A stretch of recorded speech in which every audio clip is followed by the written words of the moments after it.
Hello, everyone. My name is Keri Cornman. I'm the grants manager here at MDAR, and I work on various state and federal grants as well as some procurement. I'm here today to talk to you about some grant tips, and my contact information is presented right now. Please feel free to reach out to me with any questions. Next slide. So my first big piece of information and tip would be to thoroughly review the RFR document. The RFR stands for Request for Response. Sometimes you might see RFA, Request for Applications, or even RFP, Request for Proposals. This document will have all of the information, instructions, expectations, and context for the grants that you're applying to, including eligible and ineligible project types, allowable and unallowable costs, match requirements, timelines, reporting requirements, pretty much everything encompassing the grant. So that's my first big piece of advice. Make sure you understand all of the sections of the RFR. And if you don't, reach out to the project manager or program contact. That contact information will be on the first page of any MDAR RFR and will be listed on any RFR somewhere on the document itself. Project managers cannot give you advice in completing or filling out your application, but they can answer any questions you may have regarding the RFR or the program itself. Think of the RFR as your roadmap for the project. Next slide, please.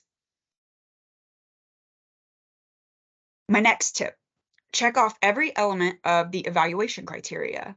This would actually be the most important piece of advice for any grant application, I would say, as this is the basis of scoring for basically all grant applications at MDAR and most federal grant applications. If the RFR is the roadmap, the evaluation criteria is the GPS, giving you step-by-step directions in conjunction with the application form. The evaluation criteria is separate from the application form in the RFR, but as you're filling out the application form or template, have that criteria readily available to you so you can check off each criteria as you go. Even if you have to physically print out this evaluation criteria and check one off as you go, that'll help you make sure you fulfilled every requirement of the application. Next slide, please.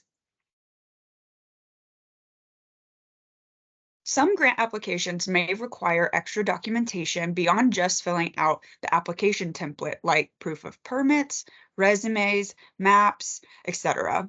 And keeping track of all of that may be difficult. This may be outlined in the evaluation criteria section, but sometimes additional documentation requirements may not be included in the evaluation criteria and instead are outlined in the application submission instructions section.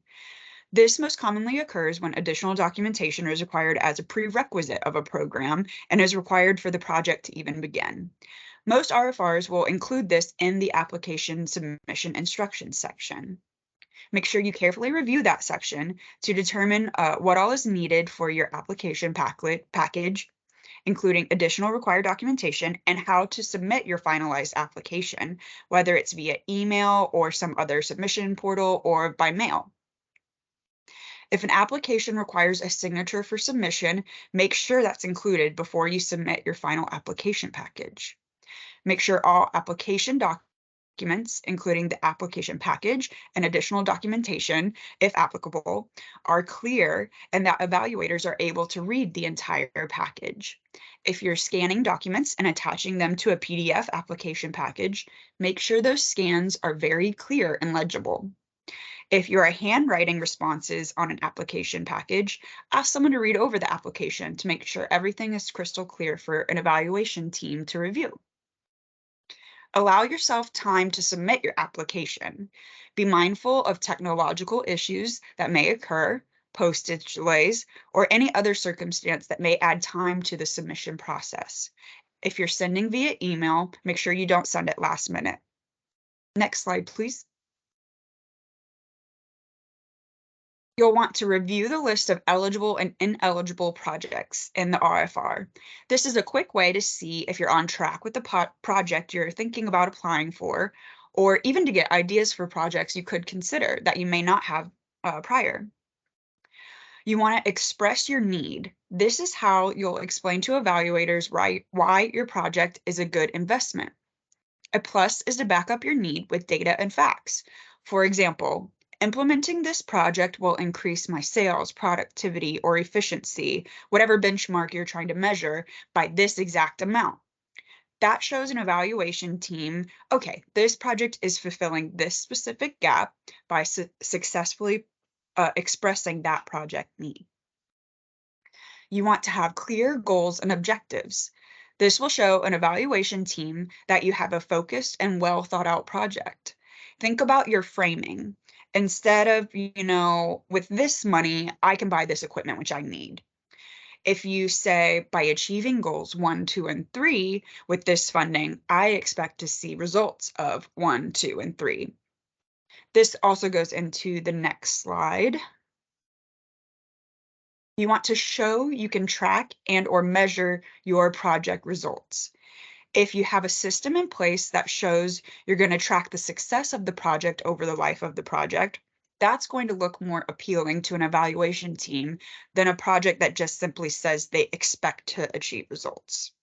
From my understanding, several grant programs don't have reporting requirements once the funding is received, but showing an evaluation team, hey, we're invested in seeing positive results, is really going to make you stand out to an evaluation team and against other applications. You want to be clear and concise. Don't add what I call fluff to a project, which is maybe a lot of words and sentences to kind of make an application seem longer. Evaluators review dozens of applications, and you just have to tell them what you're asking for. Don't make them search to find your answers. This can also go with what I previously said about goals and objectives. Don't bog yourself down with too many because you think it will look better on an application or give you an upper hand. That typically isn't the case. An evaluation team wants to see that you have a clear, thought out, and focused project. So if you have 1 to 3 clear goals, it shows a clear, concise project. You want to make sure that you keep the content of your proposal positive. You don't want to add like any negative personal comments. Make sure that you stick to the main objectives of the application. Make sure you provide detailed timelines and financial plans. Make sure to take your time to provide these accurate timelines, and make sure you provide all documentation in the RFR that the RFR is requesting. Leaving out documents is the quickest way for a score to go down. So that wraps up my general tips for grant applications. Again, if you have any questions, please feel free to reach out. My email is on that first slide, and I appreciate you listening to our video today. Thank you.